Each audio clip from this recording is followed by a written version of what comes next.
मुख्य समाचार मेरे साथ। आइए चलिए मेरे साथ डालते हैं आज की खबरों पर एक नजर। सर, जो धनगर समाज की बेटी की हत्या हुई है, अभी तक हत्या आरोपियों का कुछ पता नहीं है, क्या कहना चाहेंगे इसमें? देखिए, ये तो आप जानते ही हो कि यहाँ जंगल राज है और वो जीरो टॉयलेट की बात करते हैं माननीय मुख्यमंत्री जी, और क्राइम इतना बढ़ गया है कि अब बहन बेटियों का कोई भी आना जाना दुश्वार हो गया है। और सारी भाजपा ये कहती है कि कोई क्राइम नहीं हो रहा है। हमारे समाज की बेटी यहाँ आज रजावलपुर में यहाँ आई चरी में पानगढ़ी में, तो यहाँ आई और बकरी चरा रही थी, गरीब थी, और उसको पकड़ा तो जिन किस उद्देश्य से था उसका गला घोंट के मार दिया।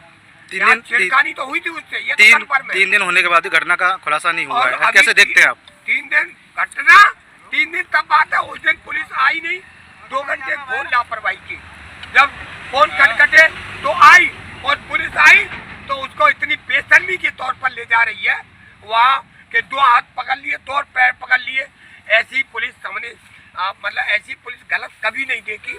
मानवता को पुलिस ने खो दिया है, और इस मानवता का अगर खिलाफ उन दोषी पुलिसकर्मियों के खिलाफ कार्रवाई नहीं हुई, और ये जल्दी नहीं हुआ, और हम 48 घंटे देते, मात्र 48। अगर 48 घंटे में ये राज नहीं खुला तो इसको हम थाने का घेराव करेंगे, चक्का जाम करेंगे। इसके लिए हमें कुछ भी करना पड़े उसके लिए हम तैयार करेंगे, चाहे जेल भेजो, फांसी चढ़ा, चाहे कोई ये तानाशाह, ये जो पुलिस तानाशाह करती है, इसको हम तानाशाही नहीं चलने देंगे। चाहे हमें मारपीट उल्टी करनी पड़े, चाहे कुछ भी हो, चाहे हमें जेल जाना पड़े। 9 साल की बेटी की हत्या करने के पीछे आरोपियों का क्या मकसद हो सकता है? ये तो खुल्लम खुल्ला है कि वो अपने मकसद से आए थे। लड़की उनको जानती होगी, वो रेप के लिए आए थे। रेप जब देख लिया, पहचान लिया, और कोई आया होगा तो उसको फांसी चढ़ाई और वहीं फेंक दिया। और पुलिस अगर मौके पे होती तो निश्चित रूप से इस बाजरा के खेत में जो पास में खड़ा है, ये पेड़ है, या निश्चित रूप से वो पकड़े जाते।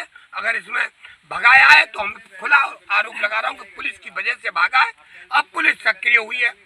जब सर्प निकल जाए लाठी पीटते रहो तो कहीं सर्प थोड़ी मरता है। वही पुलिस का किस्सा है। तो मैं तो हमेशा देखता हूँ क्राइम बढ़ता है, और क्राइम बढ़ा रही है तो पुलिस बढ़ा रही है, और पुलिस इसलिए बढ़ाती है कि हमारे पैसे की इनकम कैसे होगी। तो यही देखने को मिल रहा है, और मैं इसी बात पर कहूँगा। मैं 48 घंटे देख के जा रहा हूँ। अगर 48 घंटे में अगर यहाँ ये जो है सारे मुलजिम नहीं पकड़े गए तो मैं पुनः इसी गांव में आऊँगा, थाने का घेराव करूँगा, पद यात्रा करूँगा, और मुआवजा कम से कम ये जो 50 लाख इस लड़की को मुआवजा मिलना चाहिए। सरकार अपने अपने आदमियों को तो मुआवजा देती है, तो हमारे समाज को कभी मुआवजा क्यों नहीं देती है? चाहे वो कौशाम्बी का कांड रहा हो, चाहे वो मथुरा माट का रहा हो, चाहे वो यहाँ शीतलवाड़ा हाथरस का रहा हो, चाहे वो बलिया का रहा हो, चाहे वो गाजीपुर का रहा हो, चाहे कहीं का रहा। हमारे समाज को कहीं पैसा एक नया नहीं दिया। ये सरकार क्यों नहीं देती? और हमारा मंत्री मूक दर्शक कैसे बना बैठा है कि मेरे समाज को क्यों नहीं पैसा मिलता, अत्याचार हो रहा है। तो हमारे मंत्री प्रोफेसर एसपी सिंह बघेल, उनको भी इस पर ध्यान देना चाहिए कि समाज पर अत्याचार हो रहे हैं, समाज के धनगर के प्रमाण पत्र नहीं बन रहे, धनगर इस समाज के जो पैसा नहीं मिल रहा, एक्सीडेंट में जो मारे जा रहे उनको पैसा नहीं मिल रहा।